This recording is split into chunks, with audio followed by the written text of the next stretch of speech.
ओम नमः शिवाय। आपके अपने YouTube चैनल जय मां कंजक में आपका बहुत बहुत स्वागत है। भगवान भोलेनाथ व माता पार्वती की कृपा आप और आपके परिवार पर सदा सर्वदा बनी रहे।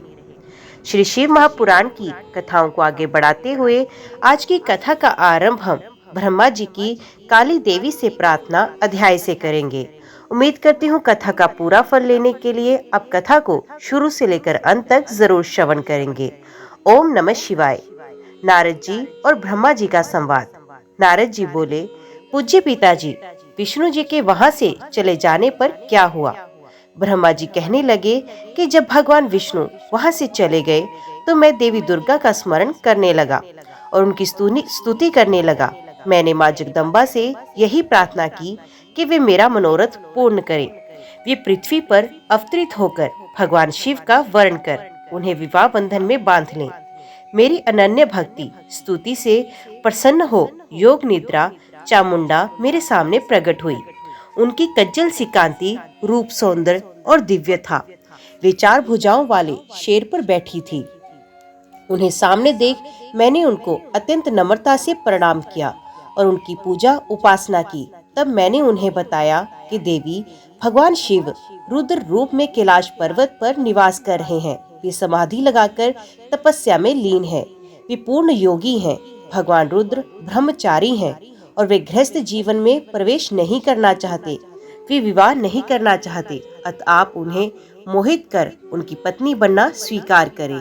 हे देवी, स्त्री के कारण ही भगवान शिव ने मेरा मजाक उड़ाया और मेरी निंदा की है, इसलिए मैं भी उन्हें स्त्री के लिए आसक्त देखना चाहता हूँ। देवी, आपके अलावा कोई भी इतना शक्तिशाली नहीं कि वे भगवान शंकर को मोह में डाले। मेरा आपसे अनुरोध है कि आप प्रजापति दक्ष के यहाँ उनकी कन्या के रूप में जन्म लें और भगवान शिव का वर्ण कर उन्हें गृहस्थ आश्रम में प्रवेश कराएं। देवी चामुंडा बोली, हे ब्रह्मा, भगवान शिव तो परम योगी हैं। भला उनको मोहित करके तुम्हें क्या लाभ होगा? इसके लिए तुम मुझसे क्या चाहते हो? मैं तो हमेशा से ही उनकी दासी हूँ। उन्होंने अपने भक्तों का उद्धार करने के लिए ही रुद्र अवतार धारण किया। ये कहकर वे शिव जी का स्मरण करने लगी। फिर वे कहने लगी कि ये तो सच है कि कोई भगवान शिव को मोह माया के बंधनों में नहीं बांध सकता। इस संसार में कोई भी शिव को मोहित नहीं कर सकता। मुझ में भी इतनी शक्ति नहीं कि उन्हें उनके कर्तव्य पथ से विमुख कर सकूं। फिर भी आपकी प्रार्थना से प्रसन्न होकर मैं इसका प्रयत्न करूंगी, जिससे भगवान शिव मोहित होकर विवाह कर ले। मैं सती रूप धारण कर पृथ्वी पर अवतरित होंगी। ये कहकर देवी वहां से अंतर्ध्यान हो गई। नारद जी ने पूछा, हे ब्रह्मा जी, उत्तम व्रत का पालन करने वाले प्रजापति दक्ष ने तपस्या करके देवी से कौन सा वरदान प्राप्त किया और वे किस प्रकार दक्ष के कन्या के रूप में जन्मी? ब्रह्मा जी बोले, हे नारद, मेरी आज्ञा पाकर प्रजापति दक्ष क्षीर सागर के उत्तरी तट पर चले गए। वे उसी तट पर बैठकर देवी उमा को अपनी पुत्री के रूप में प्राप्त करने के लिए उनके हृदय से स्मरण करते हुए तपस्या करने लगे। मन को एकाग्र कर प्रजापति दक्ष दृढ़ता से कठोर व्रत का पालन करने लगे। उन्होंने 3000 दिव्य वर्षों तक घोर तप किया। वे केवल जल और हवा ही ग्रहण करते थे। तत्पश्चात देवी जगदम्बा ने उन्हें प्रत्यक्ष दर्शन दिए। कालिका देवी अपने सिंह पर विराजमान थी। उनकी श्यामल कांति व मुख अत्यंत मोहक था। उनकी 4 भुजाएं थी। वे एक हाथ में वरद, दूसरे में अभय, तीसरे में नील कमल और चौथे हाथ में खड्ग धारण किए हुए थी। उनके दोनों नेत्र लाल थे और केश लंबे व खुले हुए थे। देवी का स्वरूप बड़ा ही मनोहारी था। उत्तम आभा से प्रकाशित देवी को दक्ष और उनकी पत्नी ने श्रद्धा पूर्वक नमस्कार किया। उन्होंने देवी की श्रद्धा भाव से स्तुति की। दक्ष बोले, हे जगदम्बा, भवानी, कालिका, चंडिके, महेश्वरी, मैं आपको नमस्कार करता हूँ। मैं आपका बहुत आभारी हूँ जो आपने मुझे दर्शन दिए। हे देवी, मुझ पर प्रसन्न होइए। ब्रह्मा जी ने कहा, हे नारद, देवी जगदम्बा ने स्वयं ही दक्ष के मन की इच्छा जान ली थी। वे बोली, दक्ष, मैं तुम्हारी तपस्या से बहुत प्रसन्न हूँ। तुम अपने मन की इच्छा मुझे बताओ, मैं तुम्हारे सभी दुखों को अवश्य दूर करूंगी। तुम अपनी इच्छा अनुसार वरदान मांग सकते हो। जगदम्बा की ये बात सुनकर प्रजापति दक्ष बहुत प्रसन्न हुए और देवी को प्रणाम करने लगे। दक्ष बोले, हे देवी, आप धन्य हैं। आप ही प्रसन्न होने पर मनोवांछित फल देने वाली हैं। हे देवी, यदि आप मुझ पर प्रसन्न हैं, मुझे वर देना चाहती हैं, तो मेरी बात ध्यान पूर्वक सुने और मेरी इच्छा पूर्ण करें। हे जगदम्बा, मेरे स्वामी शिव ने रुद्र अवतार धारण किया है, परंतु अब तक आपने कोई अवतार धारण नहीं किया। आपके सिवा कौन उनकी पत्नी होने योग्य है? अतः देवी, आप मेरी पुत्री के रूप में धरती पर जन्म लें और भगवान शिव को अपने रूप लावण्य से मोहित करें। हे जगदम्बा, आपके अलावा कोई भी शिव को मोहित नहीं कर सकता, इसलिए आप हर मोहिनी अर्थात भगवान को मोहने वाली बनकर संपूर्ण जगत का हित कीजिए। यही मेरे लिए वरदान है। दक्ष का ये वचन सुनकर जगदम्बिका हंसने लगी और मन में भगवान शिव का स्मरण करके बोली, हे प्रजापति दक्ष, तुम्हारी पूजा आराधना से मैं प्रसन्न हूँ। तुम्हारे वर के अनुसार मैं तुम्हारी पुत्री के रूप में जन्म लूंगी। तत्पश्चात बड़ी होकर मैं कठोर तप द्वारा महादेव जी को प्रसन्न कर उन्हें पति रूप में प्राप्त करूंगी। मैं उनकी दासी हूँ। प्रत्येक जन्म में शिव शंभु ही मेरे स्वामी होते हैं। अत मैं तुम्हारे घर में जन्म लेकर शिवा का अवतार धारण करूंगी। अब तुम घर जाओ, परंतु एक बात हमेशा याद रखना, जिस दिन तुम्हारे मन में मेरा आदर कम हो जाएगा, उसी दिन मैं अपना शरीर त्याग कर अपने स्वरूप में लीन हो जाऊंगी। ये कहकर देवी जगदम्बिका वहां से अंतर ध्यान हो गई तथा प्रजापति दक्ष सुखी मन से घर लौट आए। ब्रह्मा जी कहते हैं, हे नारद, प्रजापति दक्ष देवी का वरदान पाकर अपने आश्रम में लौट आए। मेरी आज्ञा पाकर प्रजापति दक्ष मानसिक सृष्टि की रचना करने लगे, परंतु फिर भी प्रजा की संख्या में वृद्धि होती ना देखकर वे बहुत चिंतित हुए और मेरे पास आकर कहने लगे, हे प्रभु, मैंने जितने भी जीवों की रचना की वे सभी उतने ही रह गए, अर्थात उनमें कोई भी वृद्धि नहीं हो पाई। हे तात, मुझे कृपा कर ऐसा कोई उपाय बताए जिससे वे जीव अपने आप बढ़ने लगे। ब्रह्मा जी बोले, प्रजापति दक्ष, मेरी बात ध्यान पूर्वक सुनो। तुम त्रिलोकीनाथ भगवान शिव की भक्ति करते हुए ये कार्य संपन्न करो, वे निश्चय ही तुम्हारा कल्याण करेंगे। तुम प्रजापति वीरण की परम सुंदर पुत्री असिकनी से विवाह करो और स्त्री के साथ मैथुन धर्म का आश्रय लेकर प्रजा बढ़ाओ। असिकनी से तुम्हें बहुत सी संतानें होंगी। मेरी आज्ञा के अनुसार दक्ष ने वीरण की पुत्री असिकनी से विवाह किया। उनकी पत्नी के गर्भ से उन्हें 10,000 पुत्रों की प्राप्ति हुई। ये हरीश्वर नाम से जाने गए। सभी पुत्र धर्म के पथ पर चलने वाले थे। एक दिन अपने पिता दक्ष से उन्हें प्रजा की सृष्टि करने का आदेश मिला। तब इस उद्देश्य की से तपस्या करने के लिए वे पश्चिम दिशा में स्थित नारायण सर नामक तीर्थ पर गए। वहाँ सिंधु नदी व समुद्र का संगम हुआ है। उस पवित्र तीर्थ के जल के स्पर्श से उनका मन उज्जवल और ज्ञान से संपन्न हो गया। वे उसी स्थान पर प्रजा की वृद्धि के लिए तप करने लगे। नारद, इस बात को जानने के बाद तुम श्री हरि विष्णु की इच्छा से उनके पास गए और बोले, दक्ष पुत्र हर्षगण, तुम पृथ्वी का अंत देखे बिना सृष्टि की रचना करने के लिए कैसे उद्यत हो गए? ब्रह्मा जी बोले, हर्ष बड़े ही बुद्धिमान थे। वे तुम्हारा प्रश्न सुनकर उस पर विचार करने लगे। वे सोचने लगे कि जो उत्तम शस्त्र रूपी पिता के निर्वृत्ति पर आदेश को नहीं समझता, वे केवल रजोगुण पर विश्वास करने वाला पुरुष सृष्टि निर्माण का कार्य कैसे कर सकता है।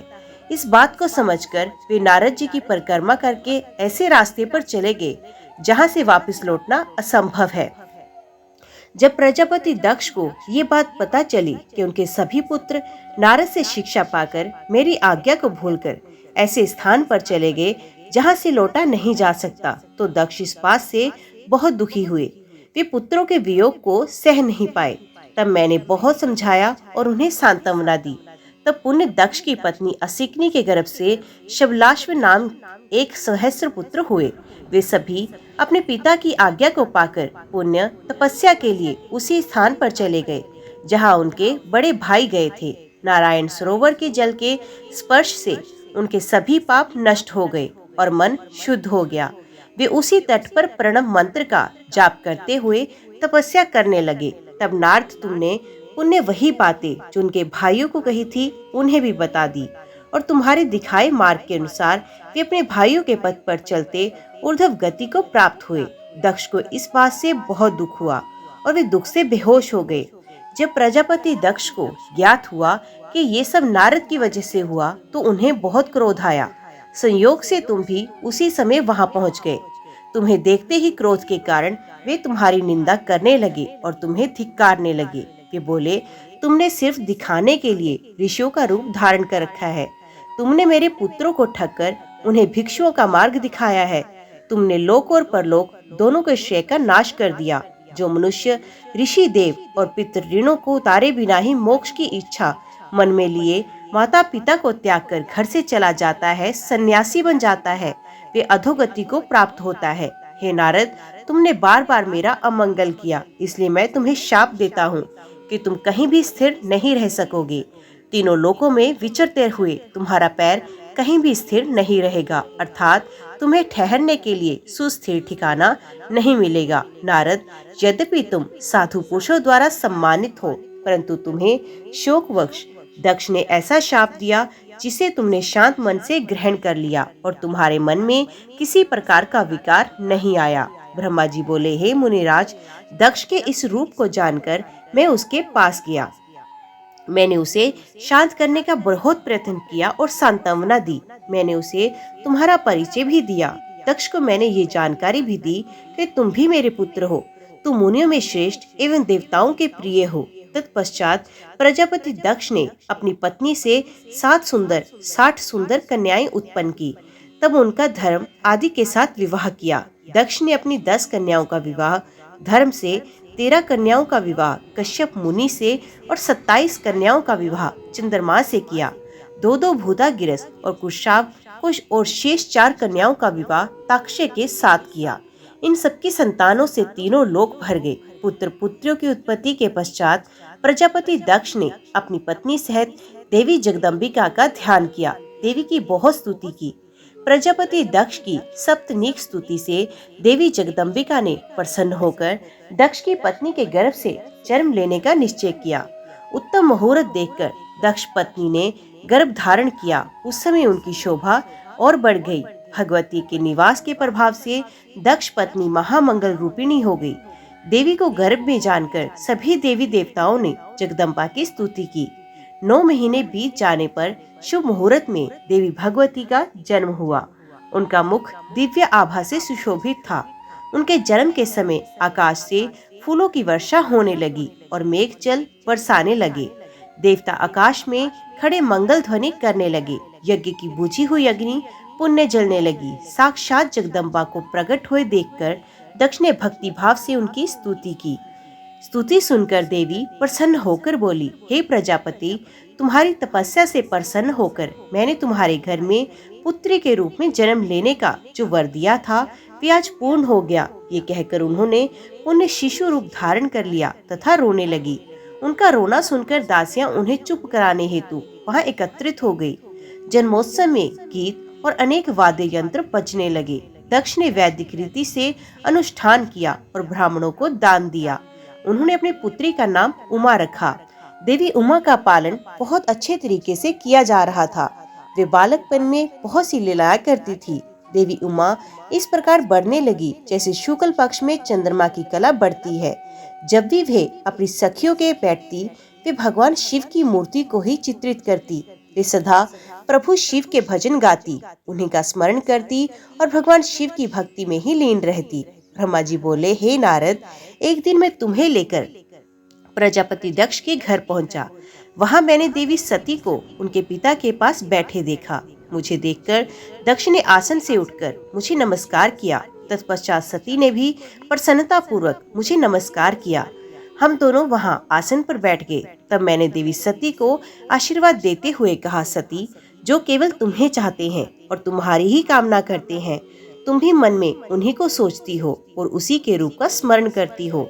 उन्हीं सर्वज्ञ जगदीश्वर महादेव को तुम पति रूप में प्राप्त करो, वे ही तुम्हारे योग्य हैं।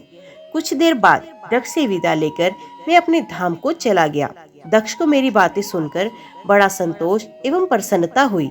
मेरे कथन से उनकी सारी चिंताएं दूर हो गई। धीरे धीरे सती ने कुमार अवस्था पार कर ली और वे युवा अवस्था में प्रवेश कर गई। उनका रूप अत्यंत मनोहारी था। उनका मुख दिव्य तेज से शोभायमान था। देवी सती को देखकर प्रजापति दक्ष को उनके विवाह की चिंता होने लगी। तब पिता के मन की बात जानकर देवी सती ने महादेव को पति रूप में पाने की इच्छा अपनी माता को बताई। उन्होंने अपनी माता से भगवान शंकर को प्रसन्न करने के लिए तपस्या करने की आज्ञा मांगी। उनकी माता ने आज्ञा देकर घर पर ही उनकी आराधना आरंभ करा दी। अश्विन मास में नंदा अर्थात प्रतिपदा, षष्ठी और एकादशी तिथियों में उन्होंने भक्ति पूर्वक भगवान शिव का पूजन कर उन्हें गुड़ भात और नमक का भोग लगाया और नमस्कार किया। इसी प्रकार एक मास बीत गया। कार्तिक मास की चतुर्दशी को देवी सती ने मालपुओं और खीर से भगवान शिव को भोग लगाया और उनका निरंतर चिंतन करते रही। मार्ग शीर्ष के कृष्ण पक्ष की अष्टमी को वे तिल, जौ और चावल से शिव जी की आराधना करती और घी का दीपक जलाती। पोष माह की शुक्ल पक्ष सप्तमी को पूरी रात जागरण कर सुबह खिचड़ी का भोग लगाती। माघ की पूर्णिमा की रात भर वे शिव आराधना में लीन रहती और सुबह नदी में स्नान कर गीले वस्त्रों में ही पुण्य पूजा करने बैठ जाती। फाल्गुन मास के कृष्ण पक्ष की चतुर्दशी तिथि को जागरण कर शिव जी की विशेष पूजा करती। उनका सारा समय शिव जी को समर्पित था। वे अपने दिन रात शिव जी के स्मरण में ही बिताती रहती। चैत्र मास के शुक्ल पक्ष की चतुर्दशी को वे ढाक के फूलों और द्वनों से भगवान की पूजा करती। विशाख माह में वे सिर्फ तिलों को खाती। वे नए जौ के भात से शिव पूजन करती। ज्येष्ठ माह में वे भूखी रहती और वस्त्रों तथा भटकटिया के फूलों से शिव पूजन करती। आषाढ़ मास के शुक्ल पक्ष की चतुर्दशी को वे काले वस्त्रों और भटकटिया से रुद्रदेव का पूजन करती। श्रावण मास में यज्ञोपवीत वस्त्रों तथा कुश आदि से वे पूजन करती थी। भाद्रपद मास में विभिन्न फूलों व फलों से वे शिव को प्रसन्न करने की कोशिश करती। वे सिर्फ जल ही ग्रहण करती थी। देवी सती हर समय भगवान शिव की आराधना में ही लीन रहती। इस प्रकार उन्होंने दृढ़ता पूर्वक नंदा व्रत को पूरा किया। व्रत पूरा करने के पश्चात वे शिव जी का ध्यान करने लगी। वे निश्चित आसन में स्थित हो निरंतर शिव आराधना करती रहती। हे नारद, देवी सती की इस अनन्य भक्ति और तपस्या को अपनी आंखों से देखने मैं, विष्णु तथा अन्य सभी देवी देवता और ऋषि मुनि वहां गए। वहां सभी ने देवी सती को भक्ति पूर्वक नमस्कार किया और उनके सामने मस्तक झुकाए। सभी देवी देवताओं ने उनकी तपस्या को सराहा। तब सभी देवी देवता और ऋषि मुनि मेरे और विष्णु सहित कैलाश पर्वत पर पहुँचे। वहाँ भगवान शिव ध्यान मगन थे। हमने उन्हें उनके निकट जाकर दोनों हाथ जोड़कर उन्हें प्रणाम किया तथा उनकी स्तुति करना आरंभ किया। हमने कहा, प्रभु आप परम शक्तिशाली हैं। आप ही सत्व, रज और तप आदि शक्तियों के स्वामी हैं। वेदप्रिय, लोकप्रिय आपका स्वरूप है। आप अपनी शरण में आए भक्तों की सदैव रक्षा करते हैं। आप सदैव भक्तों का उद्धार करते हैं।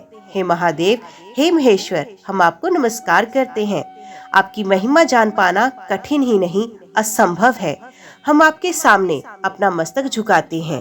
ब्रह्मा जी बोले, नारद, इस प्रकार भगवान शिव शंकर की स्तुति करके सभी देवता मस्तक झुकाकर शिव जी के सामने चुपचाप खड़े हो गए।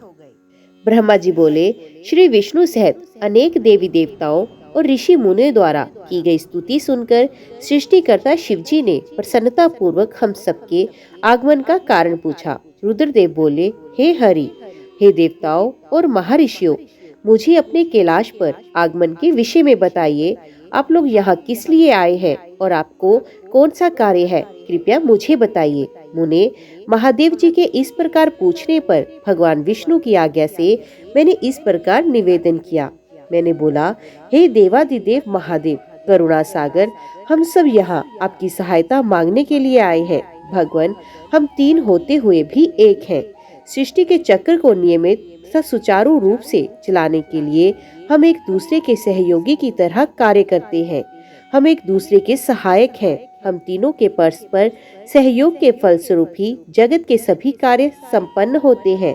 महेश्वर, कुछ असुरों का वध आपके द्वारा, कुछ असुरों का वध मेरे द्वारा तथा कुछ असुरों का वध श्री हरि द्वारा निश्चित है। हे प्रभु, कुछ असुर आपके वीरे द्वारा उत्पन्न पुत्र के द्वारा नष्ट होंगे। हे भगवान, आप घोर असुरों का विनाश कर जगत को स्वास्थ्य व अभय प्रदान कीजिए। हे प्रभु, सृष्टि की रचना, पालन और संहार ये तीनों ही हमारे कार्य हैं। यदि हम अपने कार्य सही तरह से नहीं करें तो हमारे अलग अलग शरीर धारण करने का कोई उद्देश्य ही नहीं रहेगा। हे देव, एक ही परमात्मा महेश्वर तीन स्वरूपों में अभिव्यक्त हुए हैं। वास्तव में शिव स्वतंत्र है। वे लीला के उद्देश्य से सृष्टि का कार्य करते हैं। भगवान विष्णु उनके बाएं अंग से प्रकट हुए, मैं उनके दाएं अंग से प्रकट हुआ, रुद्रदेव उनके हृदय से प्रकट हुए, इसलिए वे ही भगवान शिव का पूर्ण रूप है। उनकी आज्ञा के अनुसार मैं सृष्टि की रचना, विष्णु जी जगत का पालन करते हैं। हम अपना कार्य करते हुए विवाह कर सप्तनीक हो गए हैं। अत आप भी विश्व हित के लिए परम सुंदरी को पत्नी के रूप में ग्रहण करें। हे महेश्वर, पूर्व काल में आपने शिव रूप में हमें एक बात कही थी। आपने कहा था, मेरा एक अवतार तुम्हें ललाट से होगा, जिसे रुद्र नाम से जाना जाएगा। तुम ब्रह्मा सृष्टि करता होगे, भगवान विष्णु जगत का पालन करेंगे और मैं शिव सगुण रुद्र रूप संहार करने वाला होऊंगा। एक स्त्री के साथ विवाह करके लोक के कार्यों को सिद्ध करूंगा। हे महादेव, अब अपनी कही बात को पूरा कीजिए। हे प्रभु, आपके बिना हम दोनों अपना कार्य करने में समर्थ नहीं हैं। अत प्रभु, आप ऐसी स्त्री को पत्नी रूप में धारण करें जो कि लोक हित के कार्य कर सके। भगवान, जिस प्रकार लक्ष्मी विष्णु की, सरस्वती मेरी सहधर्मिणी है, उसी प्रकार आप भी अपने जीवन साथी को स्वीकार कीजिए। मेरी ये बात सुनकर महादेव जी मुस्कुराने लगे और हमसे इस प्रकार बोले। उन्होंने कहा, हे ब्रह्मा, हे विष्णु, तुम मुझे सदा से अत्यंत प्रिय हो। तुम समस्त देवताओं में श्रेष्ठ तथा त्रिलोक के स्वामी हो, परंतु मेरे लिए विवाह करना उचित नहीं। मैं सदैव तपस्या में लीन रहता हूँ, इस संसार में सदा विरक्त रहता हूँ। मैं तो एक योगी हूँ जो सदैव निर्वृत्ति के मार्ग पर चलता हूँ। घर गृहस्थी से भला मेरा क्या काम। मैं तो सदैव आत्म रूप हूँ, जो माया से दूर है, जिसका शरीर अवधूत है, जो ज्ञानी, आत्मा को जानने वाला और कामना से शून्य हो, भोगों से दूर रहता है, जो अविकारी है। भला उसे संसार में स्त्री से क्या प्रयोजन है। मैं तो योग करते समय ही आनंद का अनुभव करता हूँ। जो मनुष्य ज्ञान से रहित है, वे ही भोग अधिक महत्व देते हैं। विवाह एक बहुत बड़ा बंधन है, इसलिए विवाह के बंधन में बंधना नहीं चाहता। आत्मा का चिंतन करने के कारण मेरी लौकिक स्वार्थ में कोई रुचि नहीं। फिर भी जगत के हित के लिए तुमने जो कहा वे मैं करूँगा। तुम्हारे कहे अनुसार विवाह अवश्य ही करूँगा, क्योंकि मैं सदा अपने भक्तों के वश में रहता हूँ। परंतु मैं ऐसी स्त्री से विवाह करूँगा जो योगिनी तथा इच्छा अनुसार रूप धारण करने वाली हो। जब मैं योग साधना करूँ तो वे भी योगिनी हो जाए, और जब मैं कामासक्त हूँ तो वे कामिनी बन जाए। ऐसी स्त्री ही मुझे पत्नी रूप में स्वीकार्य होगी। मैं सदैव शिव चिंतन में लगा रहता हूँ। जो स्त्री मेरे चिंतन में विघ्न डालेगी वे जीवित नहीं रह सकेगी। मैं विष्णु और ब्रह्मा, हम सभी शिव के अंश हैं, इसलिए हम सदा ही उनका चिंतन करते हैं। उनके चिंतन के लिए मैं बिना विवाह किए रह सकता हूँ। अत मुझे ऐसी पत्नी प्रदान कीजिए जो मेरे अनुसार ही कार्य करे। यदि वे स्त्री मेरे कार्यों में विघ्न डालेगी तो मैं उसे त्याग दूंगा। विवाह हेतु शिव की स्वीकृति पाकर मैं और विष्णु जी प्रसन्न हो गए। फिर मैं विनम्रता पूर्वक भगवान शिव से बोला, हे नाथ महेश्वर प्रभु, आपको जिस प्रकार की स्त्री की आवश्यकता है, ऐसी ही स्त्री के विषय में सुनो। हे प्रभु, भगवान शिव की पत्नी उमा ही विभिन्न अवतार धारण करके पृथ्वी पर प्रकट होती हैं। सृष्टि के विभिन्न कार्यों को पूरा करने में अपना सहयोग प्रदान करती हैं। उन्हीं देवी उमा ने लक्ष्मी रूप धारण कर श्री हरि को वरा। सरस्वती रूप में वे मेरी अर्धांगिनी बनी। अब वही देवी लोक हित के लिए अपने तीसरे अवतार में अवतरित हुई हैं। उमा देवी प्रजापति दक्ष की कन्या के रूप में अवतार लेकर आपको पति रूप में पाने की इच्छा लिए घोर तपस्या कर रही हैं। उनका नाम देवी सती है। सती ही आपकी भार्या होने के योग्य हैं। वे महातेजस्विनी ही आपको पति रूप में प्राप्त करेंगी। हे भगवान, आप उनकी कठोर तपस्या को पूर्ण करके उन्हें फल स्वरूप वरदान दीजिए। उनका तपस्या का प्रयोजन आपको पति रूप में प्राप्त करना है। अत प्रभु, आप देवी सती के मनोकामना को पूरा कीजिए। हम सभी देवी देवताओं की यही इच्छा है। हम आपके विवाह का उत्सव देखना चाहते हैं। आपका विवाह तीनों लोगों को सुख प्रदान करेगा तथा सभी के लिए मंगलमय होगा। तब भगवान शिव बोले, आप सबकी आज्ञा मेरे लिए सबके सबसे ऊपर है, क्योंकि मैं सदैव अपने भक्तों के अधीन हूँ। आपकी इच्छा अनुसार मैं देवी सती द्वारा तपस्या पूरी कर उनसे विवाह अवश्य करूँगा। भगवान शिव के ये वचन सुनकर हम सभी बहुत प्रसन्न हुए और उनसे आज्ञा लेकर अपने अपने धाम को चले गए। ओम नमः शिवाय। आज की वीडियो में इतना ही। उम्मीद करती हूँ वीडियो आपको पसंद आई होगी। वीडियो पसंद आई हो तो वीडियो को लाइक और चैनल को सब्सक्राइब जरूर कीजिएगा। ओम नमः शिवाय लिखकर कमेंट बॉक्स में अपनी हाजिरी और अपने सुझाव देना ना भूलिएगा। तो मिलते हैं अगले अध्याय के साथ। तब तक के लिए देखते व सुनते रहिए। जय मां कंजक, जय माता दी।